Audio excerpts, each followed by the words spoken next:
कौसल्या सुप्रजा रामः पूर्वा सन्ध्या प्रवर्तते। उत्तिष्ठ नरशार्दूल कर्तव्यं दैवमाह्निकम्। कौसल्या सुप्रजा रामः पूर्वा सन्ध्या प्रवर्तते। उत्तिष्ठ नरशार्दूल कर्तव्यं दैवमाह्निकम्। उत्तिष्ठोत्तिष्ठ गोविन्द उत्तिष्ठ गरुडध्वज। उत्तिष्ठ कमलाकान्त त्रैलोक्यं मङ्गलं कुरु। उत्तिष्ठोत्तिष्ठ गोविन्द उत्तिष्ठ गरुडध्वज। उत्तिष्ठ कमलाकान्त त्रैलोक्यं मङ्गलं कुरु। मातः समस्त जगतां मधुकैटभारेः वक्षो विहारिणि मनोहर दिव्यमूर्ते। श्रीस्वामिनि श्रितजनप्रियदानशीले श्रीवेङ्कटेश दयिते तव सुप्रभातम्। मातः समस्त जगतां मधुकैटभारेः वक्षो विहारिणि मनोहर दिव्यमूर्ते। श्रीस्वामिनि श्रितजनप्रियदानशीले श्रीवेङ्कटेश दयिते तव सुप्रभातम्। तव सुप्रभातमरविन्दलोचने भवतु प्रसन्नमुखचन्द्रमण्डले। विधिशङ्करेन्द्रवनिताभिरर्चिते वृषशैलनाथ दयिते दयानिधे। अत्र्यादिसप्तऋषयः समुपास्य सन्ध्याम् आकाशसिन्धुकमलानि मनोहराणि आदाय पादयुगमर्चयितुम् प्रपन्नाः। शेषाद्रिशेखर विभो तव सुप्रभातम्। पञ्चाननाब्ज भव षण्मुखवासवाद्याः त्रैविक्रमादिचरितम् विबुधास्तुवन्ति। भाषापतिः पठति वासरशुद्धिमारात्। शेषाद्रिशेखर विभो तव सुप्रभातम्। ईषत्प्रफुल्ल सरसीरुहनारिकेलपूगद्रुमादिसुमनोहर पालिकानाम् आवाति मन्दमनिलः सह दिव्यगन्धैः। शेषाद्रिशेखर विभो तव सुप्रभातम्। उन्मील्य नेत्रयुगमुत्तम पञ्चरस्था पात्रावशिष्ठ कदलीफलपायसानि भूत्वा सलीलमथ केलिशुकाः पठन्ति।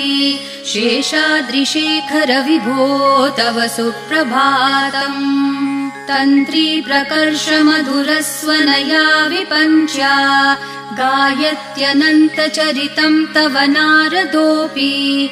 भाषा समग्रमसकृत्करचार रम्यम्। शेषाद्रिशेखर विभो तव सुप्रभातम्। भृङ्गावली च मकरन्दरसानुविद्ध झनकार गीतनिनदैः सह सेवनाय निर्यात्युपान्त सरसी कमलोदरेभ्यः। शेषाद्रिशेखर विभो तव सुप्रभातम्। योषागणेन वरदग्निविमथ्यमाने घोषालयेषु दधिमन्थन तीव्रघोषाः। रोषात् कलिम् वदधते ककुभश्च कुम्भाः। शेषाद्रिशेखर विभो तव सुप्रभातम्। पद्मेशमित्रशतपत्रगतालिवर्गाः हर्तुम् श्रियम् कुवलयस्य निजाङ्गलक्ष्म्या। भेरीनिनादमिव बिभ्रति तीव्रनादम्। शेषाद्रिशेखर विभो तव सुप्रभातम्। श्रीमन्नभीष्टवरदाखिललोकबन्धो श्री श्रीनिवास जगदैकदयैकसिन्धो श्रीदेवतागृहभुजान्तर दिव्यमूर्ते श्रीवेङ्कटाचलपते तव सुप्रभातम्। श्रीमन्नभीष्टवरदाखिललोकबन्धो श्री श्रीनिवास जगदेकदयैकसिन्धो श्रीदेवतागृहभुजान्तर दिव्यमूर्ते श्रीवेङ्कटाचलपते तव सुप्रभातम्। श्रीस्वामी पुष्करिणिकाप्लवनिर्मलाङ्गाः श्रेयोर्थिनो हरविरिञ्च सनन्दनाद्याः द्वारे वसन्ति वरवेत्रहतोत्तमाङ्गाः श्रीवेङ्कटाचलपते तव सुप्रभातम् श्रीशेषशैलगरुडाचल वेङ्कटाद्रिनारायणाद्रिवृषभाद्रिवृषाद्रिमुख्याम् आख्याम् त्वदीयवसतेरनिशम् वदन्ति श्रीवेङ्कटाचलपते तव सुप्रभातम् सेवापरः शिवसुरेश कृशानुधर्म रक्षोऽम्बुनाथ पवमानधनाधिनाथाः बद्धाञ्जलि प्रविलसन्निज शीर्षदेशाः श्रीवेङ्कटाचलपते तव सुप्रभातम् घाटेषु ते विहगराज मृगाधिराज नागाधिराज गजराज हयाधिराजाः स्वस्वाधिकारमहिमाधिकमर्थयन्ते श्रीवेङ्कटाचलपते तव सुप्रभातम् सूर्येन्दुभौमबुधवाक्पतिकाव्यसौरिस्वरभानुकेतुदिविषत्परिषत्प्रधानाः त्वद्दासदासचरमावधिदासदासाः श्रीवेङ्कटाचलपते तव सुप्रभातम् त्वत्पादधूलिभरितस्फुरितोत्तमाङ्गाः स्वर्गापवर्गनिरपेक्षनिजान्तरङ्गाः कल्पागमाकलनयाकुलतां लभन्ते श्रीवेङ्कटाचलपते तव सुप्रभातम् त्वद्गोपुराग्रशिखराणि निरीक्षमाणाः स्वर्गापवर्गपदवीं परमाश्रयन्तः मर्त्या मनुष्यभुवने मतिमाश्रयन्ते श्रीवेङ्कटाचलपते तव सुप्रभातम् श्रीभूमिनायक दयादिगुणामृताब्धे देवाधिदेव जगदेक शरण्यमूर्ते श्रीमन् अनन्त गरुडादिभिरर्चिताङ्घ्रे श्रीवेङ्कटाचलपते तव सुप्रभातम् श्रीपद्मनाभ पुरुषोत्तम वासुदेव वैकुण्ठमाधव जनार्दन चक्रपाणे श्रीवत्सचिह्न शरणागत पारिजात श्रीवेङ्कटाचलपते तव सुप्रभातम् कन्दर्पदर्पहर सुन्दर दिव्यमूर्ते कान्ताकुचाम्बुरुह कुड्मललोल दृष्टे कल्याण निर्मल गुणाकर दिव्यकीर्ते श्रीवेङ्कटाचलपते तव सुप्रभातम् मीनाकृते कमठकोल नृसिंहवर्णिन् स्वामिन् परश्वथ तपोधन रामचन्द्र शेषांश राम यदुनन्दन कल्किरूप श्रीवेङ्कटाचलपते तव सुप्रभातम् एलालवङ्गधनसार सुगन्धितीर्थम् दिव्यम् वियत्सरिति हेम घटेषु पूर्णम् धृत्वाद्य वैदिकशिखामणयः प्रहृष्टा तिष्ठन्ति वेङ्कटपते तव सुप्रभातम् भास्वानुदेति विकचानि सरोरुहाणि सम्पूरयन्ति निनदैः ककुभो विहङ्गाः श्रीवैष्णवा सततमर्थितमङ्गलास्ते धामाश्रयन्ति तव वेङ्कट सुप्रभातम् ब्रह्मादयः सुरवराः समहर्षयस्ते सन्तः सनन्दन मुखास्तवथ योगिवर्याः धामान्तिके तव हि मङ्गलवस्तु हस्ताः श्रीवेङ्कटाचलपते तव सुप्रभातम् लक्ष्मीनिवास निरवद्य गुणैकसिन्धो संसार सागर समुत्तरणैकसेतो वेदान्तवेद्य निज वैभव भक्त भोग्य श्रीवेङ्कटाचलपते तव सुप्रभातम्। लक्ष्मीनिवास निरवध्य गुणैकसिन्धो संसारसागर समुत्तरणैकसेतो वेदान्तवेद्य निज वैभव भक्त भोग्य श्रीवेङ्कटाचलपते तव सुप्रभातम्। इत्थं वृषाचलपतेरिह सुप्रभातम्। ये मानवः प्रतिदिनं पठितुं प्रवृत्ताः तेषां प्रभातसमयस्मृतिरङ्गभाजाम् प्रज्ञां परार्थसुलभां परमां प्रसूते। इत्थं वृषाचलपतेरिह सुप्रभातम्। ये मानवः प्रतिदिनं पठितुं प्रवृत्ताः तेषां प्रभातसमयस्मृतिरङ्गभाजाम् प्रज्ञां परार्थसुलभां परमां प्रसूते।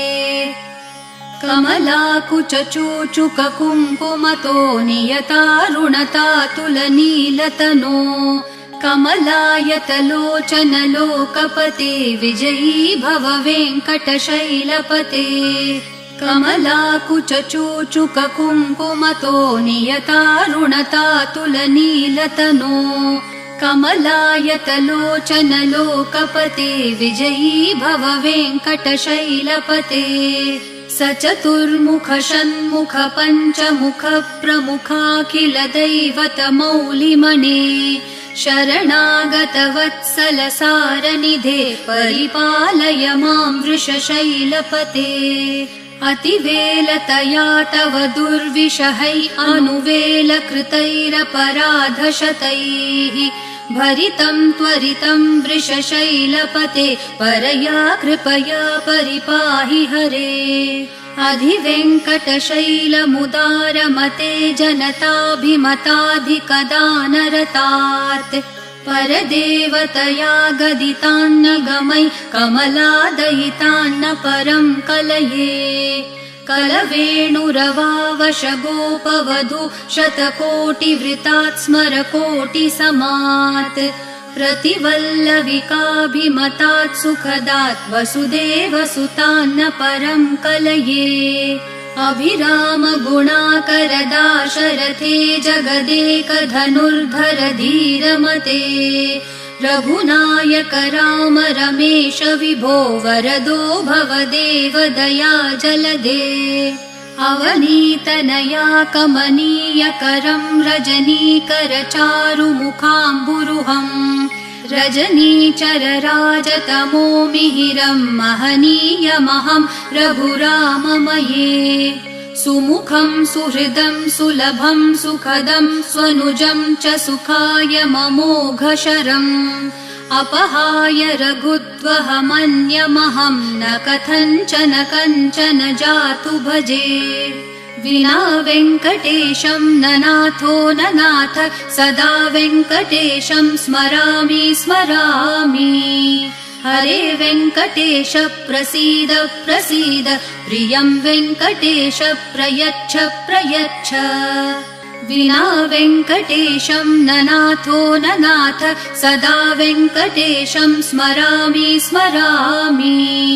हरे वेङ्कटेश प्रसीद प्रसीद प्रियं वेङ्कटेश प्रयच्छ प्रयच्छ। अहं दूरतस्ते पदाम्भोजयुग्म प्रणामेच्छयागत्य सेवां करोमि। सकृत्सेवया नित्यसेवा फलं त्वं प्रयच्छ प्रयच्छ प्रभो वेङ्कटेश। अज्ञानिना मया दोषान् अशेषान् विहितान् हरे क्षमस्वत्वं शेषशैलशिखामणे। अज्ञानिना मया दोषान् अशेषान् विहितान् हरे क्षमस्वत्वं शेषशैलशिखामणे।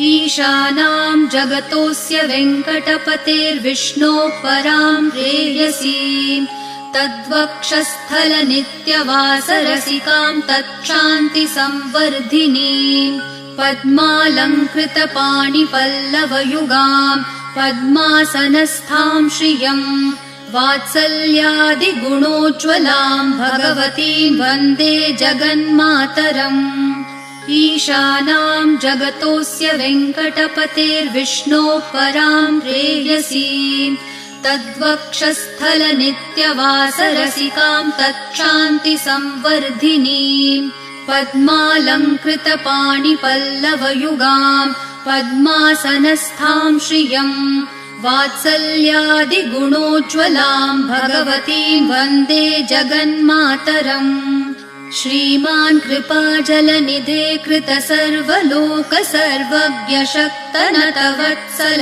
सर्वशेषिन् स्वामिन् सुशील सुलभाश्रित पारिजात श्रीवेङ्कटेश चरणौ शरणं प्रपद्ये श्रीमान् कृपाजलनिधे कृत सर्वलोक सर्वज्ञ शक्तनतवत्सल सर्वशेषिन् स्वामिन् सुशील सुलभाश्रित पारिजात श्रीवेङ्कटेश चरणौ शरणं प्रपद्ये आनूपुरार्पित सुजात सुगन्धि पुष्प सौरभ्य सौरभकरो समसन्निवेशौ सौम्यौ सदानुभवनेऽपि नवानुभाव्यौ श्रीवेङ्कटेश चरणौ शरणं प्रपद्ये सद्यो विकासि समुदित्वर सान्द्ररागः सौरभ्य निर्भर सरोरुह साम्यवार्ताम् सम्यक्षु साहसपदेषु विलेखयन्तौ श्रीवेङ्कटेश चरणौ शरणं प्रपद्ये रेखामयध्वज सुधाकलशातपत्र वज्राङ्कुशाम्बुरुह कल्पक शङ्ख चक्रैः भव्यैरलङ्कृततलौ परतत्त्वचिह्नैः श्रीवेङ्कटेश चरणौ शरणं प्रपद्ये ताम्रोदरद्युतिपराजित पद्मरागौ ब्राह्मेर्महोभिरभिभूत महेन्द्रनीलौ उद्यन्नखांशुभिर्दस्त शशाङ्कभासौ श्रीवेङ्कटेश चरणौ शरणं प्रपद्ये सप्रेम भीतिकमलाकर पल्लवाभ्यां सम्माहनेऽपि सपदिक्लममादधानौ कान्ताववाङ्मनसगोचर सौकुमार्यौ श्रीवेङ्कटेश चरणौ शरणं प्रपद्ये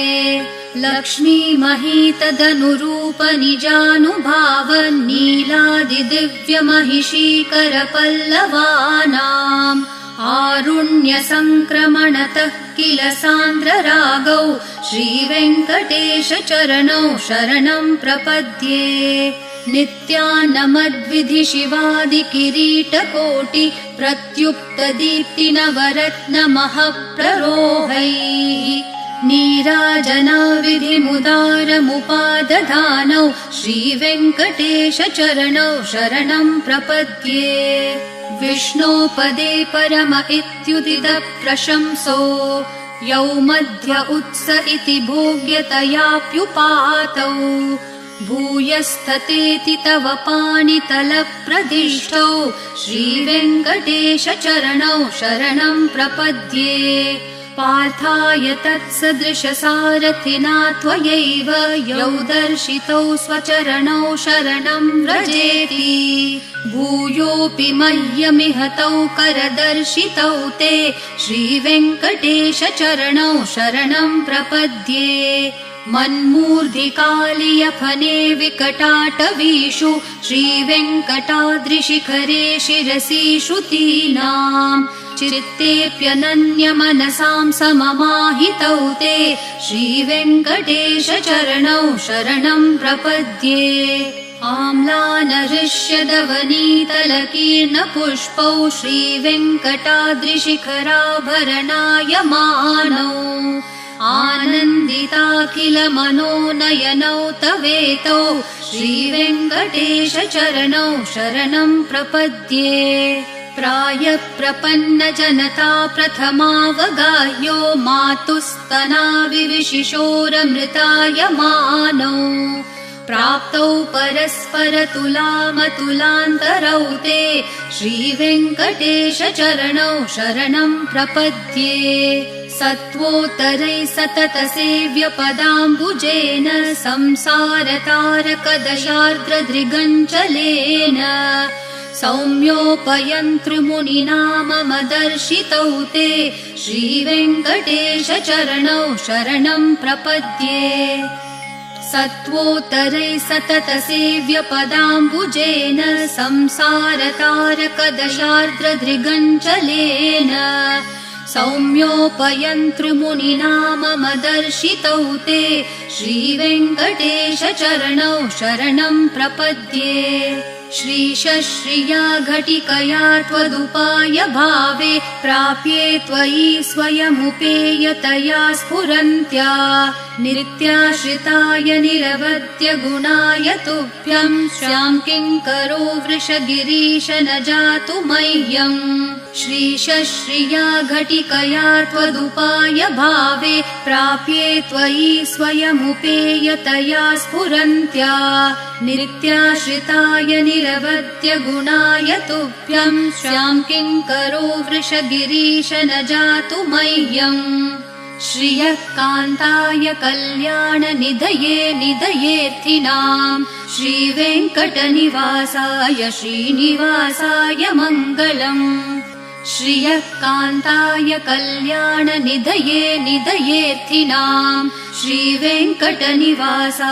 श्रीनिवासाय मङ्गलम् लक्ष्मी सविभ्रमालोकसुप्रविभ्रमचक्षुषे चक्षुषे सर्वलोकानां वेङ्कटेशाय मङ्गलम् श्रीवेङ्कटाद्रिशृङ्गाग्रमङ्गलाभरणाङ्ग्रये मङ्गलानां निवासाय श्रीनिवासाय मङ्गलम् सर्वावयवसौन्दर्यसम्पदा सर्वचेतसां सदा सम्मोहनायास्तु वेङ्कटेशाय मङ्गलम् नित्याय निरवध्याय सत्यानन्दचिदात्मने सर्वान्तरात्मने श्रीमद्वेङ्कटेशाय मङ्गलम् स्वतः सर्वविदे सर्वशक्तये सर्वशेषिणे सुलभाय सुशीलाय वेङ्कटेशाय मङ्गलम् परस्मै ब्रह्मणे पूर्णकामाय परमात्मने प्रयुञ्जे परतत्त्वाय वेङ्कटेशाय मङ्गलम् आकालतत्त्वमशान्तम् आत्मनामनुपश्यताम् अतृप्तामृतरूपाय वेङ्कटेशाय मङ्गलम् प्रायस्वचरणौ पुंसां शरण्यत्वेन पाणिना कृपया दिशते श्रीमद्वेङ्कटेशाय मङ्गलम् दयामृत्तरङ्गिन्यास्तरङ्गैरिव शीतलैः अपाङ्गैः सिञ्चते विश्वं वेङ्कटेशाय मङ्गलम् सद्भूषाम्बरहेतिनां सुषमावहमूर्तये सर्वार्तिशमनायास्तु वेङ्कटेशाय मङ्गलम् श्रीवैकुण्ठविरक्ताय स्वामि पुष्करिणीतटे रमया रममाणाय वेङ्कटेशाय मङ्गलम् श्रीवैकुण्ठविरक्ताय स्वामि पुष्करिणीतटे रमया रममाणाय वेङ्कटेशाय मङ्गलम् श्रीमत्सुन्दरजामातृमुनिमानसवासिने सर्वलोकनिवासाय श्रीनिवासाय मङ्गलम् मङ्गलाशासनपरैर्मदाचार्य पुरोगमैः सर्वैश्च पूर्वैराचार्यैः सत्कृतायास्तु मङ्गलम्।